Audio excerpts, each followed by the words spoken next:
Welcome to Safety Spectrum, your environmental health and safety connection. This program is a presentation of the Michigan Safety Conference.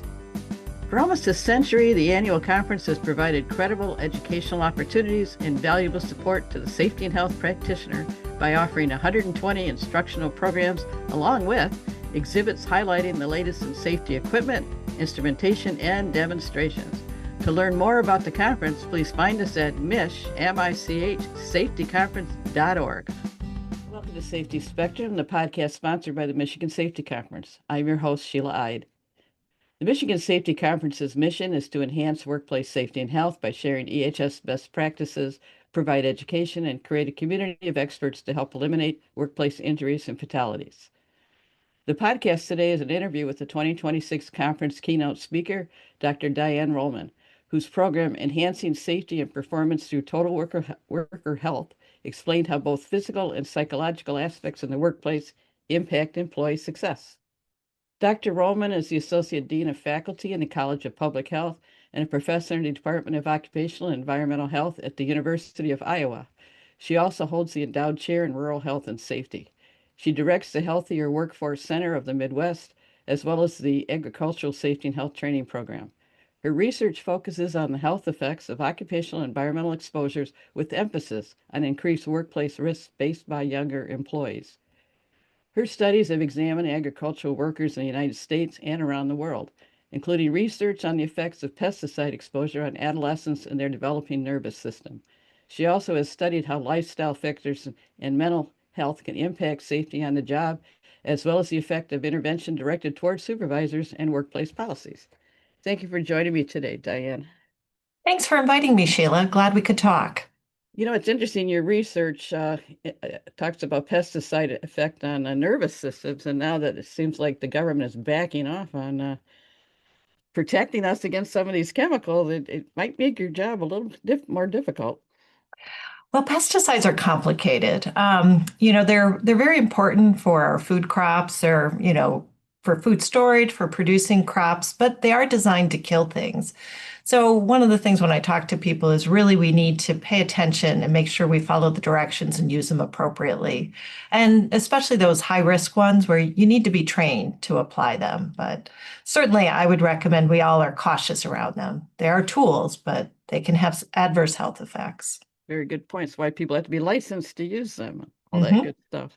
So can you describe what you mean by total worker health, our theme and your topic at the keynote? Sure. So total worker health takes the traditional idea of occupational safety and expands it.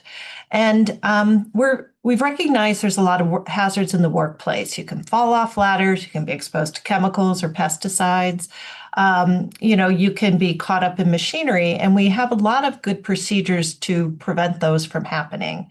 And what total worker health does is say there are other things besides those physical hazards in the workplace that can impact our health, safety, and well-being.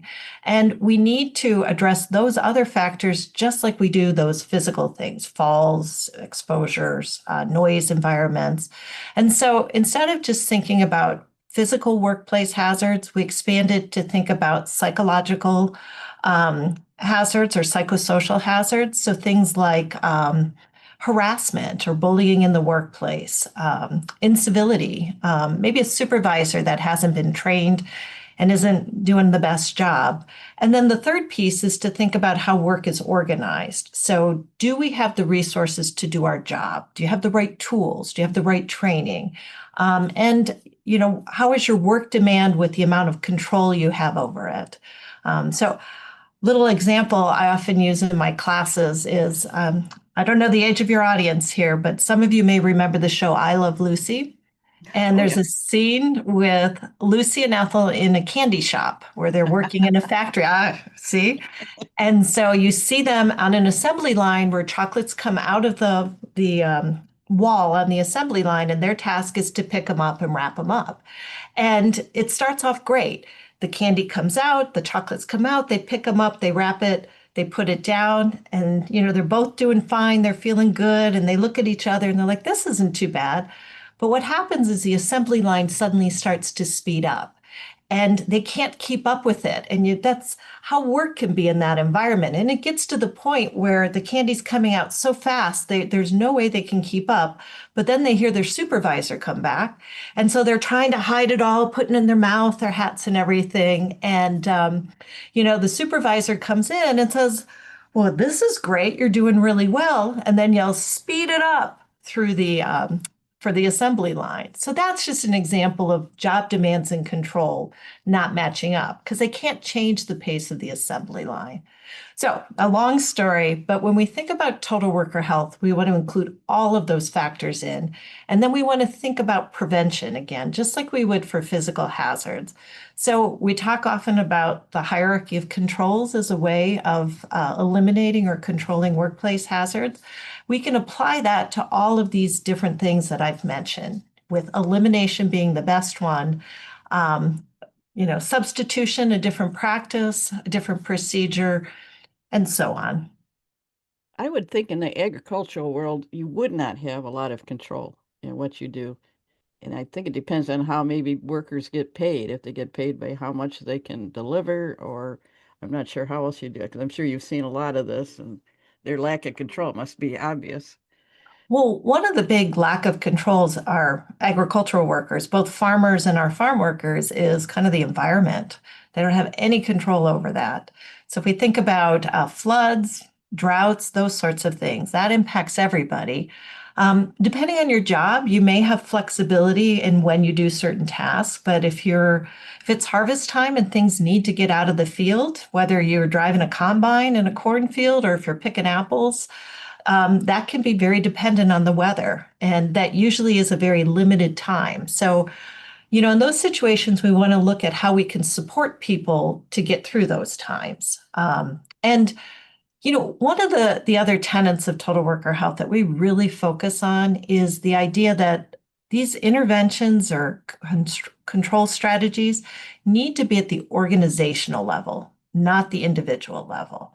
And this is super important because, if we go back to our farm workers, just telling them, hey, you're doing a great job, it's harvest time, you need to do this, that's okay, but it's not going to solve the problem. They still have to do the work, and it puts the burden on them. But if you say, geez, we've got a bumper crop of apples, let's go ahead and try to hire more people to reduce that. Let's try to think about making sure everybody has time off. Let's, take organizational level solutions. We saw this during the pandemic with the nurses, where they were told, build resilience. You're resilient, and resilience is individual. Whereas putting in policies at the organizational level or eliminating some of the barriers that our workers face, those are going to be more effective and have greater impact. So the pizza party isn't going to do it, right? Well, who doesn't love pizza? But ultimately, at the end of the day, which would you rather have? Some Maybe a help. little bit more support. And if you Exactly. don't have the right tools or the equipment's broken, those are stressful because you've got to work around them. Your job may take longer. So fixing those things, I'd rather invest in that than the pizza. So it's supervision that needs to be to understand more of the stresses that the workers are going through. Workers should Right. not be the ones bringing it. Well, they can bring it forward, but there's got to be some mechanism to be able to address those concerns. That's exactly right, Sheila, because it's total worker health is also participatory. So you've got to have leadership support, but you have to have that open communication. So supervisors should be asking, their employees, what are you doing? Where's the problems? What happened? Why are we, what do you think we can do to improve this? Because they're the people up front. And employees need to know that if they say this, there's a mechanism to convey that information. Um, Absolutely. One of the things we did at the conference was a hazard mapping activity, and I can share the resources with that. But I love that activity because it brings a group of people together, and it should be in one organization, people at all different levels, to draw a picture of the workplace and then color in where the hazards are, and that way you learn a lot. You learn what I see as a hazard, what you would see, what other people would see. So it's just a simple way to start that Yeah, because it conversation. seems to be a complaint. Often things get designed outside of the workspace, and then the people are supposed to implement it. So, like I say, Right. participation is key. So how can we enhance safety and performance through a total worker health approach? What are some of the challenges? I think we've hit on a couple of them. I think the first thing is to broaden your scope. We spend a lot of time on those physical hazards, and that absolutely needs to happen.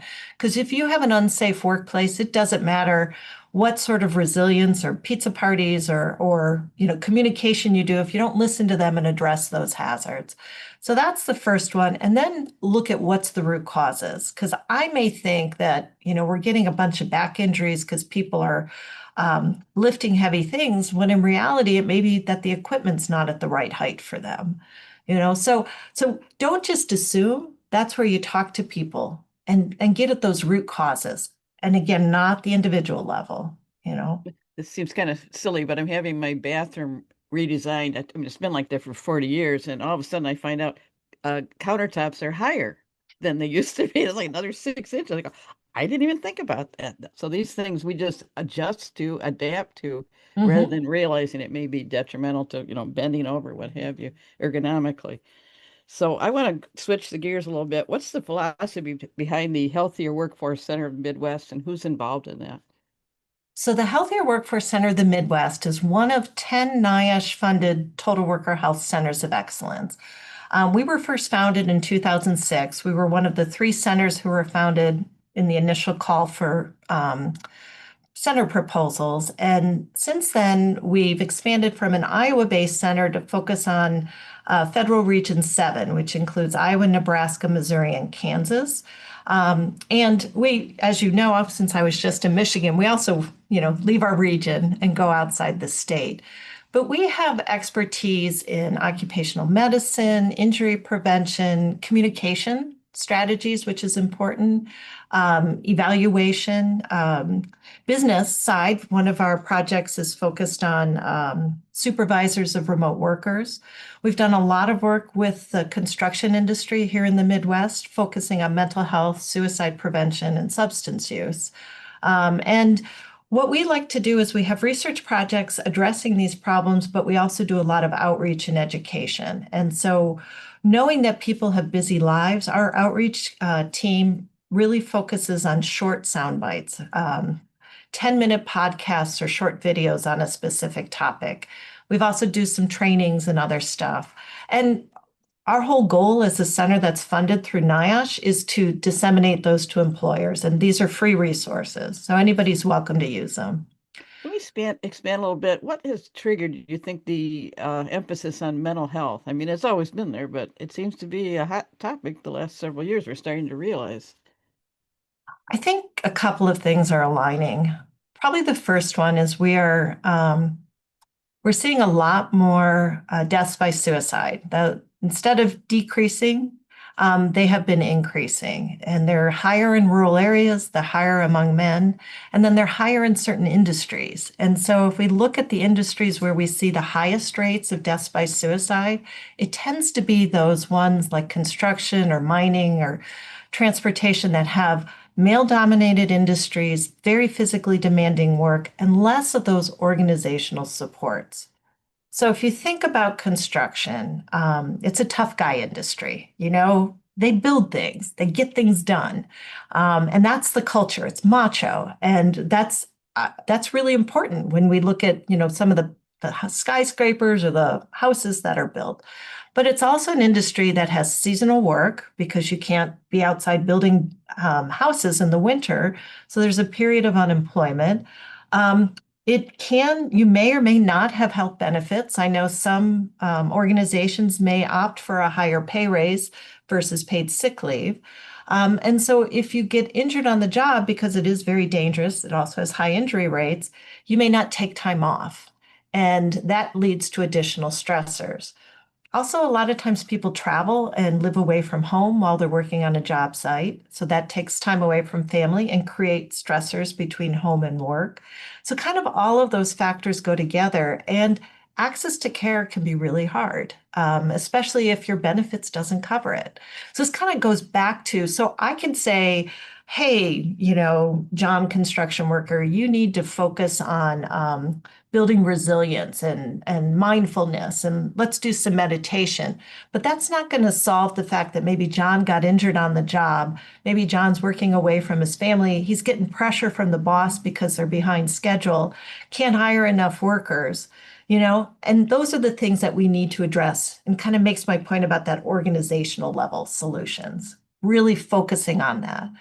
And one of my colleagues here at the University of Iowa, Dr. John Davis, did a study looking at deaths by suicide in the construction industry. So he used data from the National Violent Death Reporting System, which is a national database. And he looked at state policies that impact deaths by suicide among construction workers. And what he found is that policies addressing paid sick leave, paid family leave, and prescription opioid prescribing led to fewer deaths in states that had those. So those are policies at the state level that have an impact, but we can also implement them at the organizational level. And that's available. It was funded by the NIOSH construction industry and also has good resources there. You think did we ever come to a conclusion that the suicide rates are higher, or they've just always been there? We weren't tracking them before. They're higher. They've been going up. If you look in the past 20 years, you see a definite increase. I should do it this way. And over time. And then there's a difference in generations. I think as I've done these podcasts, I've learned every time I do one. But it seemed like back in the day, my day, you didn't really talk about personal issues, but you still brought them into the workforce. And I believe I've had experience with injuries or fatalities where there was something going on at home that impacted where their head was at, to use the vernacular. But in talking to the younger safety professionals, they're all about relationships. And asking, I wouldn't think to ask somebody, how did your day go? Or how are the kids? This wasn't something we did. So what do you think on that? I think you've hit it spot on. I think that the younger generation or the upcoming generation is much more open about mental health, that there's a willingness to say, I'm not doing okay, or I am having a bad day. I have stuff going on. And so what we try to do when we work with the construction industry is to raise awareness and to give supervisors skills to talk to people, to say, can I ask, are you thinking of harming yourself? Or can I ask, how are you doing? And the answer is yes, you can.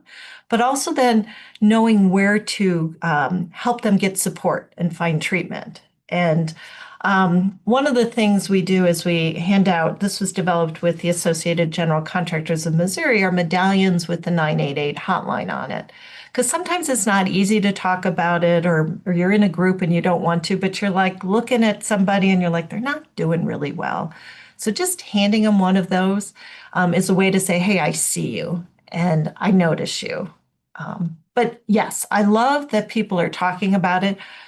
We developed the campaign to raise awareness probably 5 years ago, and there's just been a huge difference in how many other campaigns are out there, how many people talk about it. And people make videos sharing their stories. Maybe it's something in their life, a workplace incident, but I think it's really important. And I actually admire, especially when I look at my kids, being open to talk about it. So we have to reduce that stigma. And I think this new generations don't have as much stigma. Yeah, I remember many years ago when I was putting together drug and alcohol testing programs, we had to be so careful and not labeling someone.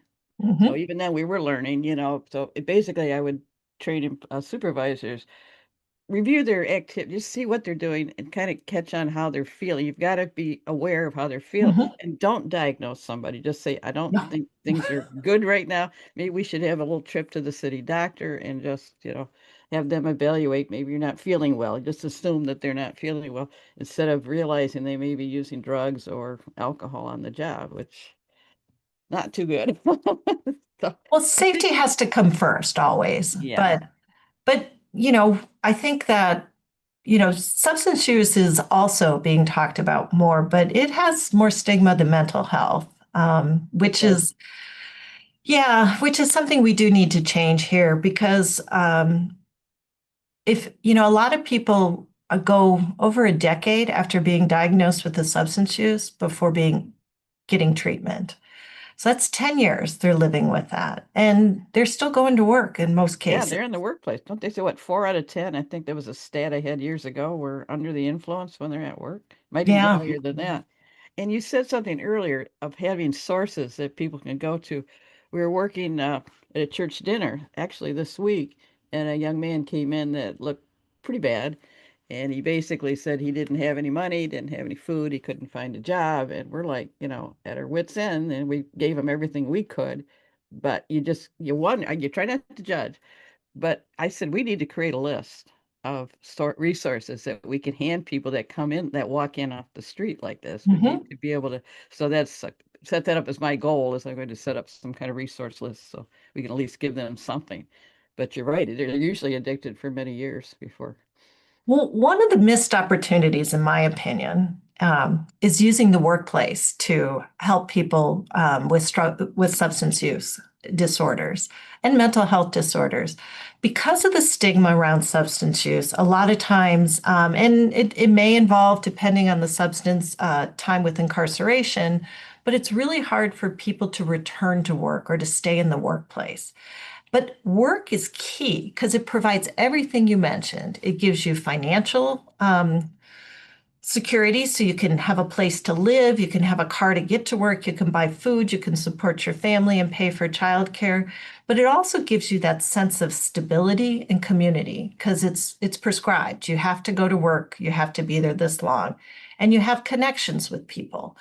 But so keeping people out of the workplace or not letting them in doesn't help them. If we can integrate them into the workplace, we're going to solve the problem that we don't have enough workers in many industries, but we're also going to be able to bring in good people who actually, if they're in treatment, cost less for insurance, are more productive and take fewer days off.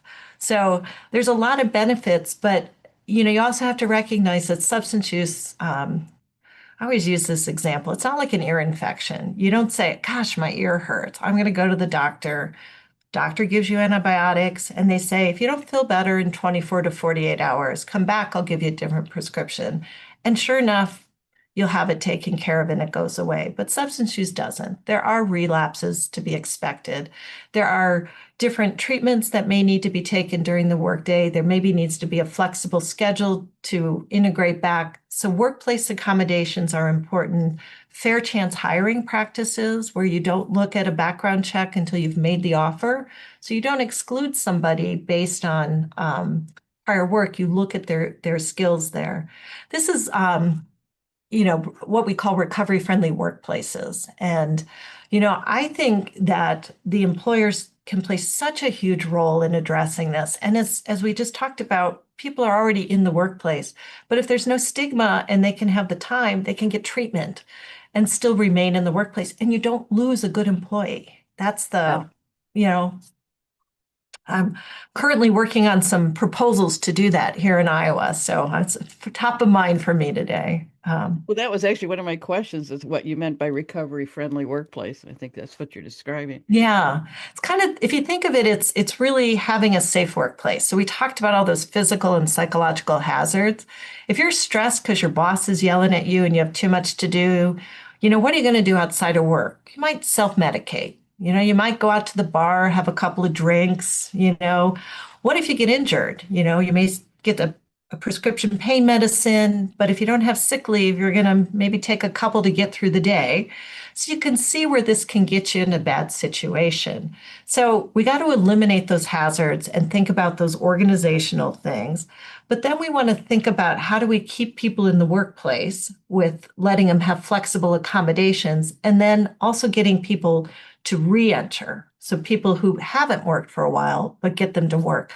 And you mentioned the community resources, and that's got to be key because you may not have a car. If you live in Iowa or most of Michigan, there's no bus services. So how do you get to work? Thinking about those. What about a place to live, and is it a safe place? So Well, you hit on I, something I was just thinking about with this gentleman. He did not look really great. And he supposedly Mhm, was in a hotel, so he would have a laundry, he would have a shower, but he didn't. So from an employer's aspect, he said, I can't find a job. I keep applying. mhm, And I would look at him as an employer and go, are you going to show up tomorrow?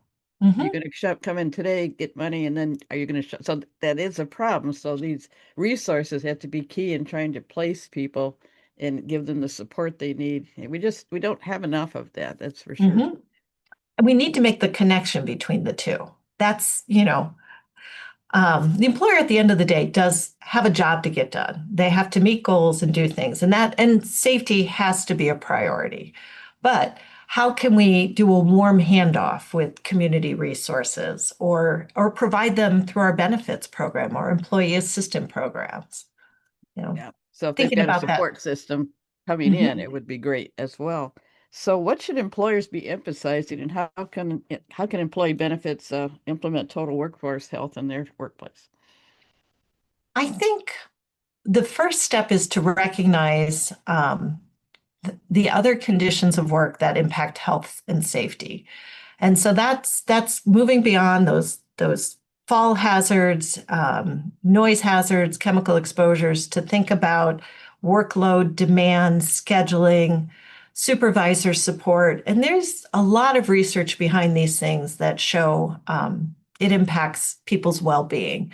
And actually, your supervisor plays a big role. So, first of all, take a step back and look at the whole workplace. And second of all, really think about what you can do at the organizational level. You know, I love a pizza party, but that's not going to solve my problem of too much work. In fact, I may upset me because you want me to go to a pizza party instead of finishing my job, So put that in mind and, kind of consider those there. So step back, take a broader view, and think more at the organizational level. And that, there's got a lot of it is what we're talking about is morale building and Mhm. finding people valuable. And I mean, some of these triggers that people are Mhm. going through and I imagine it's in Iowa, Michigan, agricultural type states, we're losing a lot of workers through Mhm. whatever the actions that are going on right now. So I know there's a lot of stress on the farmers Mhm. and anybody who has crops they have to get in that's not sure they're going to have enough workers. So that's got to be a major stressor. Benefits, you said, to mention again the benefits that help people when they're Mhm. dealing with the crisis, mental or what have you. So, Yep, we know healthcare costs have been rising. So the more employers who tend to be in a position where they can bargain a little bit more with their benefits company, think about what are the programs that their workers need. And a lot of companies have an employee assistance program, which is a great thing, but maybe you have something nobody ever uses. So, as an employer, you should kind of do an assessment of who's using what. You don't get individual data. I'm not going to know who did what, but you'll know, did anybody use the smoking cessation program? Did anybody use the counseling? Is there a hardship fund for somebody maybe whose car broke down and they don't have the money right now, but if they don't have the car, they're not getting to work? Those are the programs. A food bank is another option, or working with, especially, with agricultural workers about providing some CSAs during the summer. Community supported agricultural baskets. What are things that with the community you can do? And larger employers have a lot of resources. The University of Iowa has a lot of employees, and we have good benefits and a good EAP program, and we can do a lot of things. But smaller employers don't, and that's kind of the other piece, that community connection. So, but can you work out a deal with the local grocery store? Can you talk about transportation options if people are living just far enough away that it's hard to get to work? And with the benefit of, when you invest in your workers, when you create that culture of care or a psychologically safe workplace, it's going to come back and you're going to see a lot of value on that investment, as well as money, return on investment. it's interesting you mentioned small employers. I guess their best bet is to band together if they can. Mhm. But they are the majority of the employers out there. People don't think about that, but they do. Most small employers, they're employing most of the people out there. So Yeah. that's a good thought. There's so many ways we go with this. So So at this point, have you got any final thoughts about what we've been talking about, or how can people find out about these total worker health concepts in the Workforce Center? You said there's 9 of them funded by NIOSH throughout the country, so that's So there's something I've 10 of never heard of. them. Yeah, so you can go to NIOSH, which is the National Institute for Occupational Safety and Health. If you Google NIOSH Total Worker Health, it will get you to their homepage. If you want to, just reach out to me. Sheila has my contact information, so you're welcome to reach out. Our resources are at healthierworkforcecenter.com. And you can just Google that, Healthier Workforce Center. It's all one word there. And reach out. You can find my contact information there, contact the center. So I think this is a new way to think about health and safety that's addressing our current issues, that mental health, substance use, as well as those physical injuries, but trying to create a workplace where we all thrive, not just survive. That's what we want. It's a big part of our life when we're working. Mm-hmm. Okay, as we've discussed, understanding how physical and psychological stressors can impact workers' performance is a key in providing a safer and healthier workplace. I'd like to again thank Dr. Diane Rohlman of the University of Iowa for her insights on total worker health and the Healthier Workforce Center of the Midwest. If you have questions about this podcast, if you'd like to be a guest or sponsor one of our podcasts, information can be found on our website at michsafetyconference.org. Thank you for listening to Safety Spectrum. This is Sheila Ide.